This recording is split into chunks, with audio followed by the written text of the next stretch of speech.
What's up everybody, OJ here. Welcome back to another video. Today we've got some great information for you guys, so let's go ahead and get right into it. And what everyone is talking about at this point, that is a brand new Nintendo Switch update is now live on your Nintendo Switch that you can go download. And guys, guess what? It's not just stability, right? It's not just stability, and it's not quite what we wanted in terms of themes and folders and voice chat and some of the other missing features on the Switch, but there's some cool stuff to kind of run down. So we're gonna go ahead and do just that. So let's go ahead and start from the top here, and we'll work our way down for this update 10.0.0. So they added a new bookmark feature to the news. So this feature allows you to bookmark your favorite news items. You can have a maximum of 300 news items that can be bookmarked. An internet connection is required to view the bookmarked news items, and news items are no longer available, cannot be viewed even if they were bookmarked. So that's unfortunate. They're removing some, but hey, there's still some cool options in terms of adding. They've added a new option to transfer software data between the system memory and the SD card. This is very good because this is kind of like a pseudo backups type of thing, right? Because you can have your cloud memory one, then you can have the save transfer on your SD card, not just on your system. So if something happens, I mean, it seems like they can't do that. Then you can kind of copy that, then put that on your computer if you can, so you can copy and paste all of that. So this is kind of like an option for backups, which I think you'll be able to do, I think, but this is definitely better than what we had before. So now users can now transfer downloadable software update data and DLC from the system memory to the SD card and vice versa. Note that the save data and some update data cannot be transferred to an SD card. They added an option to remap the controller buttons, which is another big one here when it comes to it, because this will allow for single Joy-Con play to be much more comfortable, or for people to kind of map buttons how they like it on other games. Gotta have maybe some similarities between them. So this is pretty cool. So the analog stick and the button configurations can now be changed for each paired controller. Custom configurations can be saved as favorites in system settings, then controllers and sensors. Custom configurations are stored on the Nintendo Switch system. Configurations can be customized for the following controllers: Joy-Con left, Joy-Con right, Nintendo Switch Pro controller. Button configurations can also be customized on the Nintendo Switch Lite system as well. This feature is not available for other controllers, so third-party ones. On the Nintendo Switch system, up to 5 favorite custom configurations can be saved.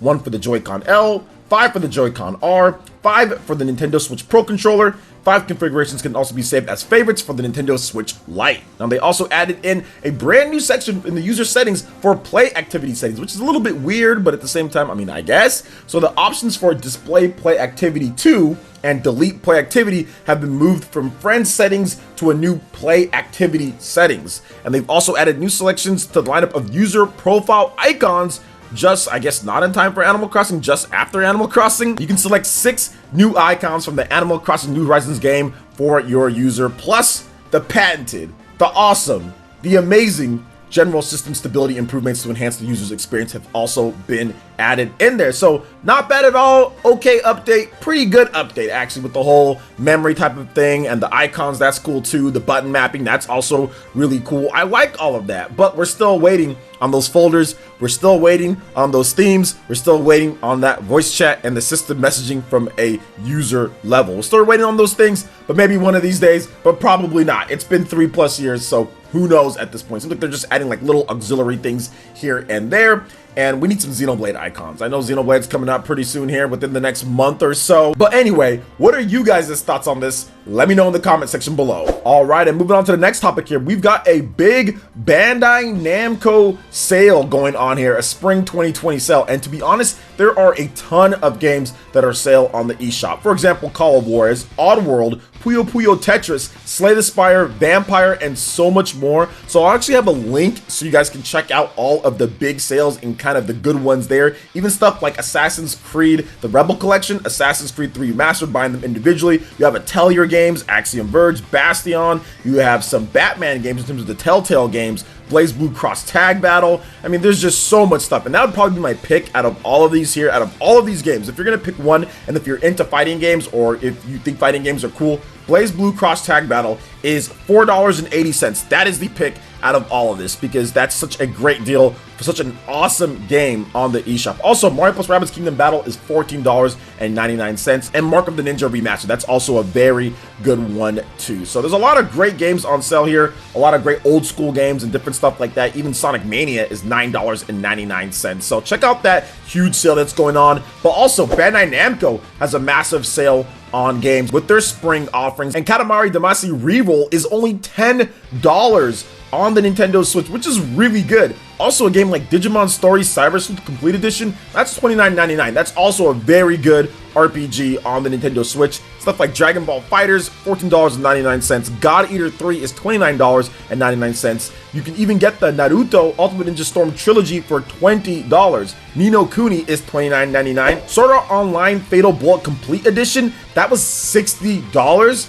It's went all the way down to $23.99. Very good for all the content that you get in there. That game is packed with content, so not bad at all. It's almost like a Japanese Borderlands for that type of game. It has some online multiplayer, has co-op, bunch of different guns, upgrading all the time. Like, it's actually pretty cool. It's a pretty fun game. Also, Tales of Vesperia, my favorite Tales game of all time. Tales of Vesperia Definitive Edition is $19.99. So if you're bunkered in, you need some big, huge games to play from Bandai Namco, you need some RPGs, something to kind of get lost into when it comes to the world and everything that they're offering, check out some of these games here. I mean, my personal pick for this, if you don't already have Dragon Ball FighterZ, you want to get into like a hardcore fighting game, but also Digimon Story Cyber Sleuth, a lot of people really love that game, and Sword Art Online Fatal Bullet Complete Edition. Those are awesome games. You can also get some One Piece games that are cheaper on there for $12 for each of the One Piece games that are on the Nintendo Switch. So that's not bad at all too. A lot of good stuff here. So what are you guys' thoughts on the spring sales that are going on for the eShop? I know a lot of these companies are licking their chops like, oh man, look at all these ports we can sell to Nintendo Switch consumers.